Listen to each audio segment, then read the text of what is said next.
Jim, where are all the number one seeds? They'll all be at home. Oklahoma misfires at the end, and you better believe it, Utah is in the national championship game.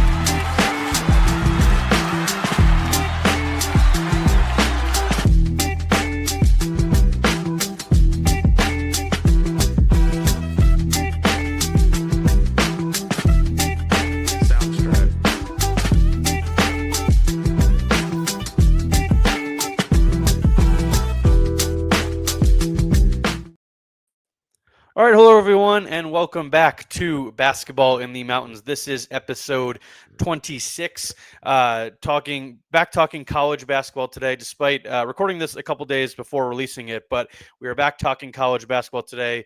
A few days before the NBA draft, we've had a lot of NBA draft coverage in the past couple weeks. Troy Finnegan and I did a very long episode about all the Jazz options at number 5.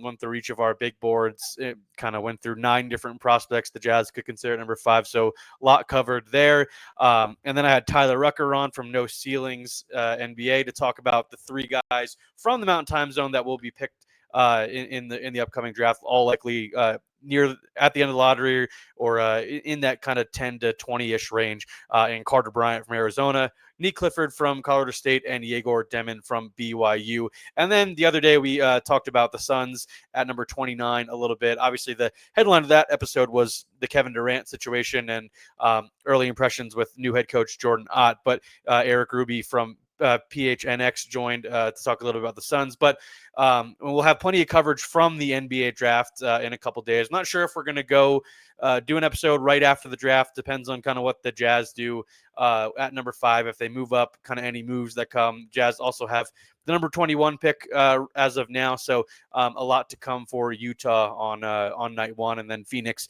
at number 29 as well. So plenty of coverage will come from the first round, both the first round and the second round, and then obviously the Nuggets don't have any draft picks, but we'll probably be looking to sign at least 1 or 2 undrafted free agents. Or they do a standard contract order, a 2-way, because that's the only one of the very cheap ways they can try to upgrade the roster this year, this offseason, if they feel they're guys they want to bring in that go undrafted. But like I said, we're talking college basketball today, and we're trying to go around the time zone here and hit all of the teams throughout the offseason and kind of go through the outlooks, as I've talked about for the last couple months, just kind of trying to see where teams are at, because obviously at this point in college basketball, teams are rapidly changing every offseason. And the team we're going to talk about today has a new head coach as well. So really happy to welcome on from KSL, Steve Bartle. He covers the Runnin Utes. We talked about Utah on this podcast with BYU right after Craig Smith was fired.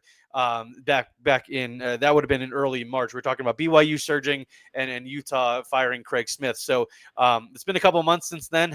Really excited to do a full episode on Utah today. But first off, Steve, I appreciate you coming on. Yeah, man, no problem. I appreciate the opportunity and the invitation to, come on, talk some Runnin Utes basketball. You played that intro video, and man, that took me back to my childhood. That was right as I was like starting to get into basketball pretty seriously as an 8-year-old and all that, and seeing, that game, Utah versus North Carolina. Obviously the next game, we don't talk about the next game that was played after that, but, beating Vince Carter, Anton Jameson, that North Carolina squad, that was pretty fun. A pretty fond memory for me as a kid. And obviously there's a reason I'm sure you played that given Utah's new head coach. Yeah, we've got an intro video for every team we talk about on this podcast, and that's the Utah one we like to pull out here. Obviously, Alex Jensen was a part of that team, and it's interesting you bring the championship team up, because as someone who grew up on the East Coast, I didn't really know a ton about the Runnin Utes, especially because I was born in 1998 during that a couple months after that, or right around that run, and. So I did research Utah back when I was a student at Penn State, because Utah and Penn State played in the NIT championship in 2018 when I was covering the team for the student newspaper at Penn State. So leading up to that game, I was doing a lot of research on Utah and learning about all the rich history of the Runnin Utes and the championship in the 40s and the multiple Final Four appearances and all that kind of stuff. So it's a very rich history, like I said, for a basketball program. And now it's been a little bit of a struggle with not making the tournament for quite some time now, but this is a new era for Alex with Alex Jensen and as the new head coach, a new look roster going into next season. And I want to talk about all that. But first, I want to quickly want to review the 2024-2025 season for Utah. Finished 16-17. They lost in the NIT, lost one game, their first game in the Big 12 tournament to UCF. Obviously, you mentioned Craig Smith was fired on February 24th, and they end up losing 4 of the last 5 to close the regular season. At what point during the season did you maybe feel like Craig Smith being fired was a possibility? And I'm sure maybe it wasn't as much as a surprise that he was fired, but maybe just the timing of the firing for him, it was still a couple games left in the season. Yeah, I think ultimately the timing of when that decision came down was the most surprising thing about it. This was, I don't want to say a make or break year for Craig coming into last season. It didn't have that sort of feel like it. I think we all felt that Craig, probably had 2 years. So even in that sense that, it felt like Craig was pretty safe.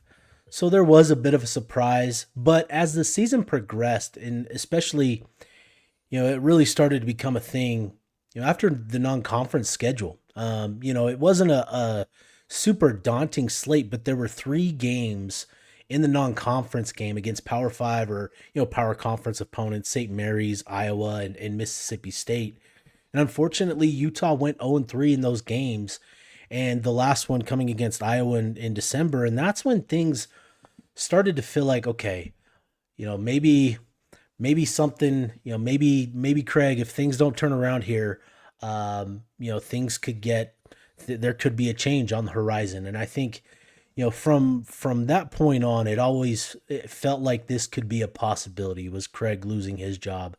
And to his credit, they didn't start out Big 12 conference play very strongly. I think their first couple of losses were, pretty big deficits, if I remember. Yeah, they were right. 0-3, but they were all good teams with Baylor, Texas Tech, yeah. and Iowa State. So 3 tournament teams, but yeah, not a great start there.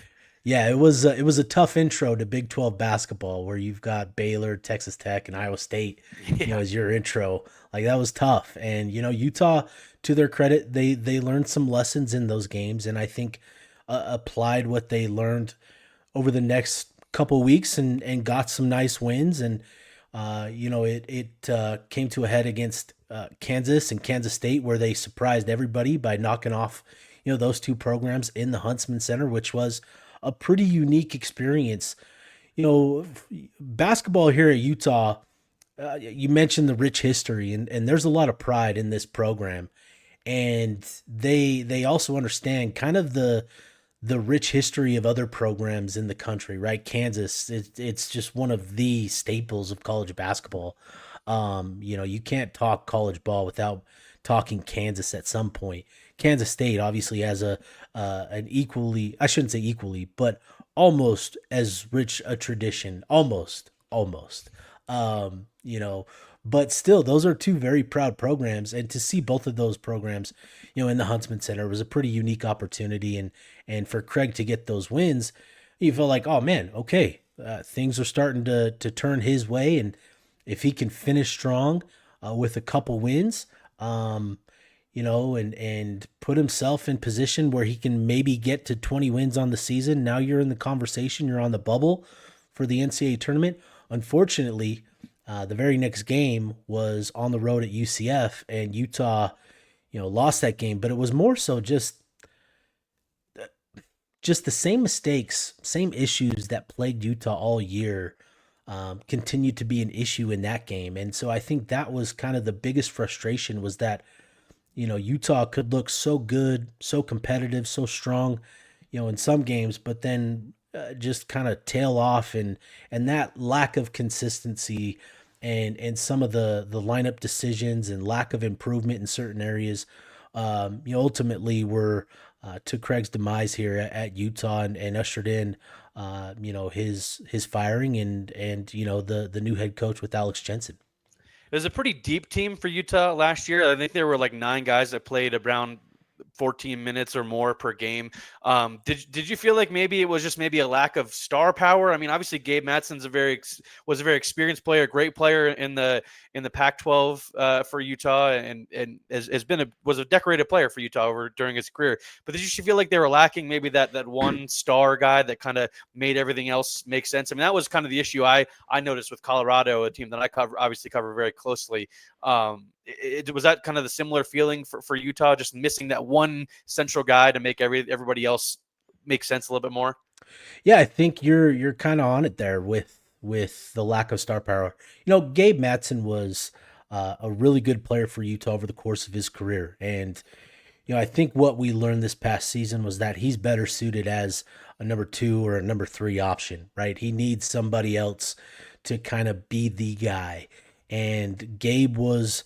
The mantle was put on him to be that guy this year, and it was tough for him. I think we also learned that athleticism is king in the Big 12, and Utah just didn't have the athleticism to compete on a night in, night out basis against the Big 12 program. So, there were some surprises. I think there were some good moments, and Ezra Asar emerging as an offensive playmaker for Utah was pretty significant. Keanu Dawes coming on late. I think had he played more so early on in the year, he probably would have had a bigger impact the rest of the way. But, he turned into a pretty consistent double threat every time, he played. So there were good things. Jake Wallin took a good step forward, and you felt like, okay, there's things that if Craig is to stick around, that he can build with moving forward. But ultimately, I just think Utah, they had a number of number 2 or number 3 options. They didn't have those top tier guys, and just it was, they took some swings on a couple guys, Miro Little, Mike Sheriff-Joms, who just didn't hit, and that's you're going to run into that here and there when you're talking about taking chances on players that haven't proven themselves. So. Ultimately, it was that they just didn't have the top end talent that they needed, or the athleticism to make it super competitive and that. But Craig still wanted to figure out how to win with this thing, and still got some valuable wins last year, but ultimately just not enough. Obviously, we've mentioned this many times now, but Alex Jensen hired. Obviously, he was one of the names that was brought up on that podcast I mentioned immediately after Craig Smith was fired. Everyone obviously go right to him and Andre Miller, the two kind of key stars of that 98 national championship appearing team. And both guys from the NBA, obviously Andre Miller in the G League, coaching for the Nuggets G League team, and Alex Jensen has been an assistant at various stops. Was he the perfect hire in your mind for this version of Utah basketball? He was the only guy like that. That from like this move was made to like Craig was fired to bring in Alex, and this is significant for Utah because this is who the Utah fans, Utah supporters, boosters, everybody that follows this program. This is who they wanted. They wanted him the last time this job was open when they hired Craig Smith a few years ago, and ultimately that didn't come to fruition then.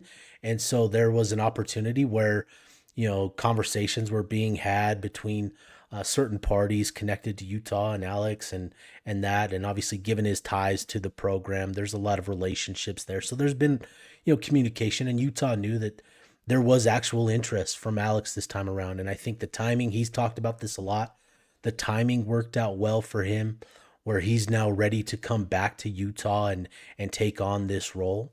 And so this has been a hiring and a move that has kind of reinvigorated the fan base. There's a lot of excitement for this program now moving forward, and I think it was the only move that Utah could make to really justify firing Craig when they did.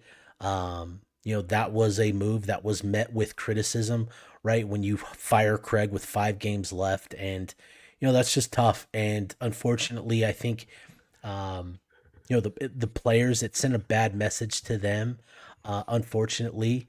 And credit to the players and the coaches that remained on staff and finishing out the season. They deserve a lot of credit for how that all went down. And Alex too. I think Alex was mindful and wanted to be respectful of the team. He didn't want to come in and step on anybody's toes. He allowed them to finish out their season without any sort of input or anything like that. He did have conversations with the team, over the final couple days and couple weeks of the season, but ultimately he gave them the space to finish out the year, and I think that was appropriate. And obviously Alex finished out the year with Dallas and all that, but I think there is just a lot of excitement about Alex Jensen, especially with some of the staff additions that they've made, a lot of the transfers that they've brought in. There's just a lot of excitement for Utah basketball again. You mentioned kind of the reinvigoration for the fan base. Is that more than anything the most important thing with this new era, which just obviously terms of money and getting donations and all that kind of stuff? It just is that, like I said, is that the most important thing with the Alex Jensen hire, more than just his basketball chops and everything like that? Is that the key here? Is just getting the fan base back invested, because at this point in college basketball, it just feels like that is the king, is getting your fan base to a point where they're willing to spend and help you build out the roster you need. Yeah, I think it's 1A, 1B, right? In terms of you bring in Alex because you believe Alex is a good coach, Yeah. but also you need the fan support now more than ever. And Utah basketball, if you've been to a game over the last few years, the Huntsman Center has not been very, there's been games here and there where the Huntsman has been filled to capacity, but more often than not, there's a lot of empty seats. And I think, fans are very proud of the program and the history and the rich tradition. And also they're very smart and understand basketball, and a lot of little things that continue to happen, right? The constant mistakes that were never addressed, the lack of improvement over the course of a season. Those are all things that Utah fans pick up on, and I think it just sort of over the course of time has really worn down the fan base. And so to get Alex, who played under Rick Majerus, who is renowned for his level of detail and intensity and all of that sort of stuff. Alex, having spent the last decade in the NBA, is also considered one of the best minds and detail-oriented coaches. Utah fans are excited for that, to have that level of detail and organization and all of that sort of stuff. It's big. And, having that support, having your fan base excited for a program again, for the product again, is significant, because now we're talking about revenue sharing, and revenue sharing, like, revenue doesn't just come out of nowhere, right? It comes from fans showing up at these games, buying tickets and buying merchandise and buying all these things, and investing in the program, right? In however different ways that comes. You need that fan base, you need the fan support, and I think that is for sure one of the top two reasons to make this hire, is because this is the guy that the fan base wanted, that the boosters and supporters wanted. You're getting a guy that has a really strong resume and just tremendous recommendations and people sharing. He's highly thought of, and I think there's a lot of excitement about that, and that's going to be key moving forward in this new era. What so far has he said about kind of what his coaching philosophy is and how he wants to approach the game? I want to ask next about the team building approach, because obviously that is way more of the NBA model, with kind of bringing in Wes Wilcox to be the GM and all that kind of stuff. But on the court, what do you expect from the Alex Jensen Utes and kind of how they might play? Yeah, he hasn't gone into great detail in terms of what he wants to run and how he wants. I'm sure the roster is going to determine a lot of that. Yeah. But yeah, I'm sure there's not much. But if anything, what does he like to? What does he view as kind of non-questionables, should you say, that for his teams? he's shared enough where you kind of get a feel of what direction how he wants to build this team. He's talked about Houston and the Texas Techs being athletic, Music being to my ears right lanky. there. I love those teams. Yeah, right. Watching Houston play defense this past year was an incredible experience. Yeah. And that's saying something. Being covering Utah and Houston put it on them. I think they won by 40 that game, but it was watching the detail. Like Houston would beat Utah to spots, because you could just tell that they had such a good grasp of what Utah was trying to execute and knew where to be in order to make plays. And I think so. Alex has talked about that, is wanting to model this program after a program like Kelvin Sampson's Houston Cougars, where they're athletic, they're long, they're going to be defensive minded first. The effort level is going to be it's going to be high. They're not going to quit.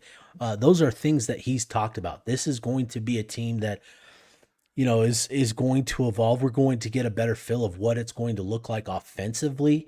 As we will have an opportunity to go watch practice here in the next couple of weeks, which will give us a good idea of what the team looks like. And then as we get closer to the season and all that, we'll have a better idea. But setting the foundation on the defensive end of the floor is what Alex wanted to start with. And, we'll talk roster construction, but with their additions that they've brought in, it speaks to that as well. Yeah, I was going to ask about, Wes Wilcox and kind of is Alex Jensen just kind of letting Wes build out the roster? Or is that like a collaboration process? Because obviously Wes has a very long history in the NBA and helping very successful teams build out rosters. How does that relationship work so far? Because that's an interesting hire for Alex to make, but not a surprising one given his NBA connections. But it is kind of more in this era of college basketball where some programs have a GM, some don't, and some have the GMs work in collaboration, and some just let the GM put the roster together and I'll coach it from there. How has that relationship worked so far in the first couple months with those guys? Well, it's worked great so far. There's, Wes Wilcox has mentioned this in statements that have been released, but, there's a lot of synergy between Alex and Wes in terms of knowing what they want and knowing how they want to build this roster. These two used to work together, over 10 years ago with the Cleveland Cavaliers G League team back in like 2013, right? And so, they have a good idea of what each other, prefer, what they like, and how they want to sort of build a roster. There is collaboration, right? Obviously, it's Alex's program, and he's going to have, his say on things. But for the most part, like Alex is going to allow Wes to, handle the majority of roster construction, and obviously with contract details and all of that with rev share, like that's going to be on Wes specifically. Yeah. Alex is going to play a big role in evaluating and recruiting and developing those relationships, as are the rest of his staff with Rafael Chilius, who was one of the, top recruiters of the last decade, and all of that. So, there is definitely, this is going to be interesting because, Utah football, they've evolved over time where they've elevated a player personnel, a director of player personnel into that GM role, where now the basketball program has just embraced the professional model where, not that Alex necessarily reports to Wes Wilcox, right? But it's just that he's handling it by himself, right? And mostly majority, right? And so it's an interesting dynamic, and we'll get a better idea of what it's going to be, as we spend time with these guys and talk with them and all that. But it's definitely a different model, and it's been intriguing to kind of see it all come together. Now, before we dig into the 7 transfers that Utah did bring in throughout the offseason, just from your perspective, how much has the financial aspect improved since Alex's hire? And just where do you think Utah is in terms of competing with the likes of Iowa State and Houston, like you mentioned, and Texas Tech, these teams that are spending boatloads of money on their roster, as you can tell by their high school and transfer portal recruiting, and even retaining guys. There's a lot of money being spent in the Big 12 on basketball. Where does Utah kind of fit into that in terms of where they compare to the rest of the conference? Yeah, Utah was, man, if they weren't dead last in the Big 12 last year, they were very Colorado's close to probably it. last, but Yeah, it was Utah, probably yeah, those two. Yeah, yeah. yeah. It wasn't a whole lot of money. This year, with Alex coming in, there's been a significant increase in terms of the funds that have been available to him and will continue to be available to him. Alex has come in and he's not wanted to burn through all of those resources in year one, right? Because he understands he's bringing in a more of a deliberate approach, more of a big picture view with this, with coming into this job. He's mindful of year two and year three and what they'll likely need in terms of funds, right? So the roster construction, they've had the funds available to go out and get guys that they want. And that they haven't been, big players for some of the top transfer guys or top high school recruits. But what you're seeing now is, on the recruiting trail, Utah is getting in the mix with a lot of top 100 type prospects. And that wasn't the case under Craig Smith. And I think that that's telling because you do need, those resources, those types of resources to be competitive for those types of guys, right? They've offered the number one player in the 2027 class, Baba Oladutin, and they're talking to a handful of other top 25 prospects in that class. 2026 is going to be interesting. This is the first cycle that Utah and Jensen are kind of establishing themselves, establishing relationships. And so will they be able to get in the game with some of the top 50 players this class? We'll see, but they'll have the funds available and the resources that they need to recruit those types of players. Like I said, 7 additions so far out of the transfer portal. You mentioned Keanu Dawes earlier, who came on strong at the end of last season. He's the big guy returning for this team. You mentioned Ezra Asar, who had a pretty solid season, wound up at USC. Mike Sharvjumps went to South Carolina, and some other guys landed at some decent spots. Jake Wallin wound up at Clemson, I think. But I mean, the names that Utah was able to bring in were certainly impressive. And I remember you wrote a story like about a month ago, kind of projecting the starting 5, and that's obviously pretty far out at this point, and you'll get a chance to see those guys in person over the next couple weeks, like you said. But who kind of jumps out to you so far among these 7 newcomers that could be real impact players in year one for this program? Yeah, for me, the guy that, when the news came down, like, and you sort of like lean forward in your seat, like, okay, you have my attention now, right? That was Ja'Kai Howard. Like, that was the guy where I was like, okay, this is different. Like, there's something going on here where they're genuinely, going after some dudes with potential. And in talking to folks and reading up on things, Ja'Kai Howard was a guy that Wes and Alex received recommendations for from other personnel, NBA personnel and execs to go after, to pursue, to bring him in and make him a focal point.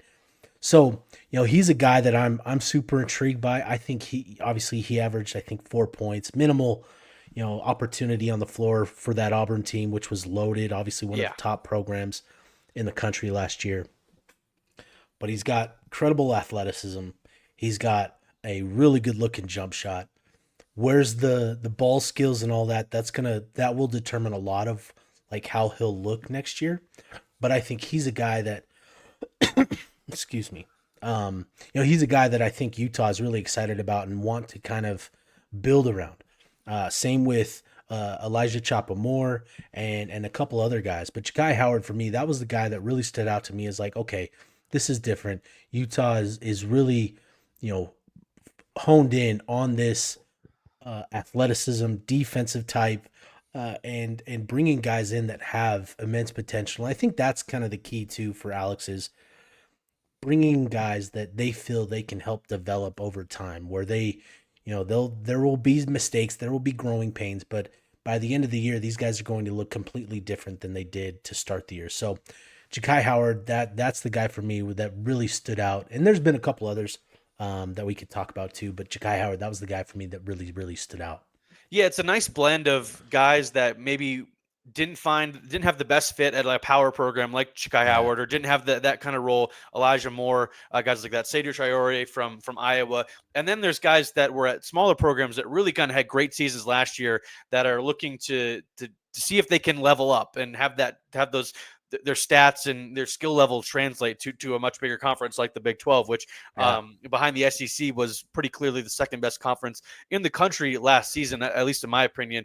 And one of the guys that really stood out to me was Terrence Brown from Fairleigh Dickinson, a guy who averaged, I think, over 20 points per game last year for FDU, a program that has been in the tournament the last couple of years, obviously has made some noise in the tournament as well. And then James Okonkwo, who I got to see in person for Akron last year. Cool. When I was in Seattle, they played against Arizona when I was up there covering Colorado State. I got to see him in person. He was, even though it was a blowout loss for Akron, he was a pretty impressive guy. It looked like, at least physically, he could compete with a team like Arizona in the Big 12. So both those guys and Terrence and James kind of guys that you projected both them as potential starters for this team? Do you feel like those are guys that will likely be counted on immediately as well? Yeah, I think so. I think Terrence Brown is I view him as the starting point guard. They brought in Don McHenry from Western Kentucky. I like his game more off the bench, where he can come in and he can be that veteran presence where depending on what Utah needs, if they need a spark, if they need to settle down a little bit, he can be that veteran presence in the middle of the first half, come in and just kind of provide Utah with what they need on the floor, whatever that is. And I think Utah has that trust in him, and he's a capable scorer. And I think for Utah, with those two in particular, Terrence Brown and Don McHenry, when you watch them, right, they just have a different level of athleticism and ability to get into the paint compared to what Utah had last year with Sheriff Johnson and Miro Little. I think that was a point of emphasis for Utah, was they wanted guards that could break down their defender, get into the paint, get those paint touches where you're forcing the defense to react and get out of position, and it creates those kick out opportunities and ball movement opportunities as well. I think that was a big focal point for Alex, was getting guards like that. And Terrence Brown, I think he's a capable shooter. How much can he improve from behind the 3-point line, I think will be key for him.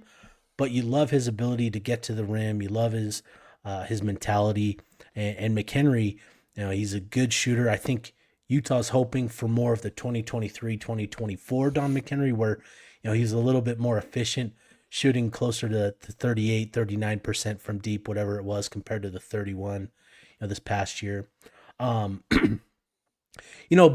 I think one key addition that's really kind of helped set the roster and kind of put everything in its place was the addition of Jacob Patrick, who comes to Utah from one of I think it's the top league in Germany, the BBL, the Bundesliga, however you say it. I'm sorry if I butchered it, but the BBL. You got it. Yeah, Bundesliga, yeah.